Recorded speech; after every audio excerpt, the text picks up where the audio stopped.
Shalom, shalom, salut à tous. C'est l'apôtre Mwamba, nous vous saluons dans le nom glorieux de notre Seigneur Jésus-Christ. Bien-aimés, nous sommes venus dans ce grand jour qui est un jour très spécial pour nos frères et sœurs juifs de naissance et tous les chrétiens qui sont juifs par adoption, par le fait, dans la foi d'Abraham. Nous sommes tous enfants d'Abraham. Je viens pour célébrer avec tout un chacun de vous cette grande fête de la nouvelle année juive, qui est l'année 57-82. Bien-aimés, je veux que nous puissions réfléchir, même le prédicateur de la parole de l'Éternel ou le lecteur de la Bible. Nous retrouvons que dans la parole de l'Éternel, il y a les années, il y a les dates et les mois qui ne sont pas identiques aux mois que nous utilisons de cet calendrier romain. Réfléchissez avec moi que Jésus-Christ était un jour né. Il était né à Bethléem. Il a grandi jusqu'à devenir serviteur de Dieu dans la chair, servir l'Éternel. Il pouvait faire tout ce que tout homme pouvait faire.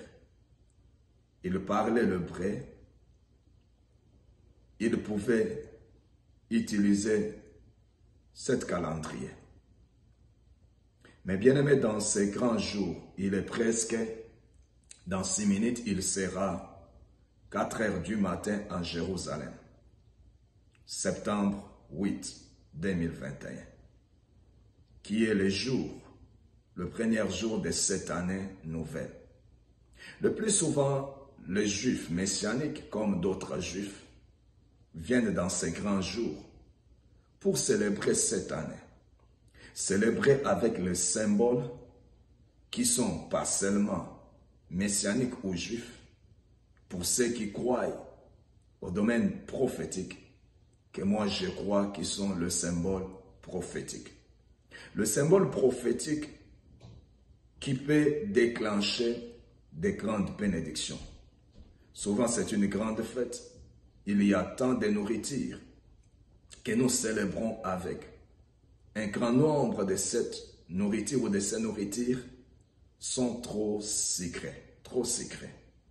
Mais il y a des grands éléments qui ne doivent pas manquer, qui doivent faire la signification de cette nouvelle année.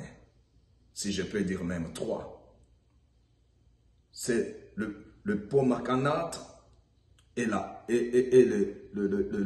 apple ou pomme de fruits et le miel.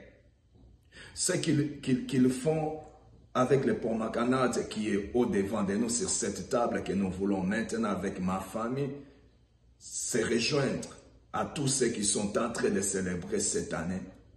Ça représente tout simplement la sagesse, la connaissance et la justice de l'Éternel.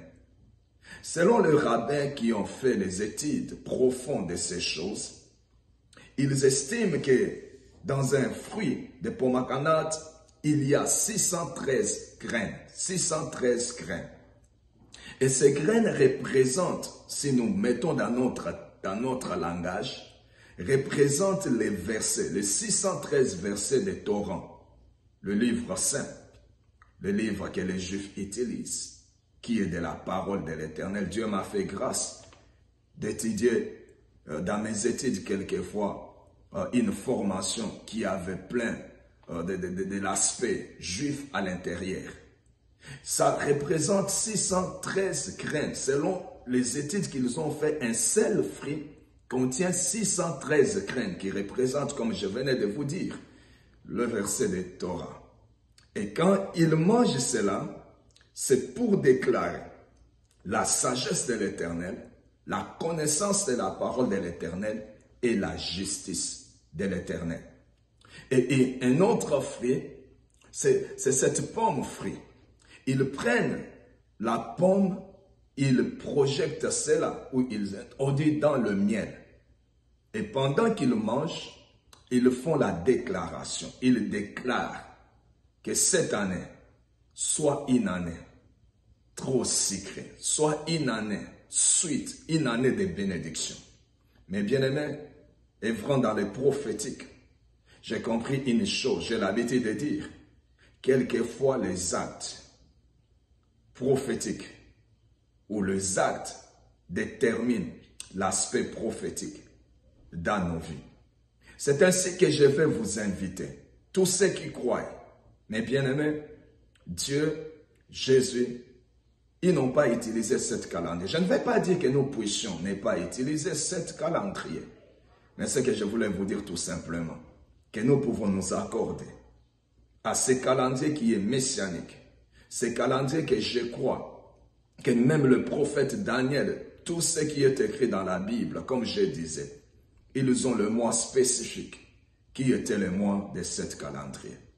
Une des choses qui va se passer, parce que je fais partir quelquefois de ceux-là qui sont en train d'étudier le signe prophétique, c'est que les Juifs ont, chaque chiffre donne une représentation, donne un message, donne quelque chose prophétique et messianique qui va se manifester. C'est ainsi, je voulais partager pour vous, afin que notre foi soit élevée et connectée et que notre expectation soit en action. Quelques histoires qui vont se passer dans cette année 57-82 qui vont se produire. Une des choses qui est dans ces chiffres, qui est dans cette année qui va se passer, peuple de Dieu, ça sera une année spéciale. Je suis venu aujourd'hui avec un passage d'Ésaïe 54, verset 1 au verset 3. Que je crois que cette promesse ou cette parole va s'accomplir dans cette année 57-82. La Bible nous dit dans ce passage, Dieu parlait à son peuple, il leur disait ceci, élargissez l'espace de votre tente. Mais bien aimé, dans cette année 57-82, qui a une partie de notre année 2021, une petite partie de 2021, mais la grande partie de 2022.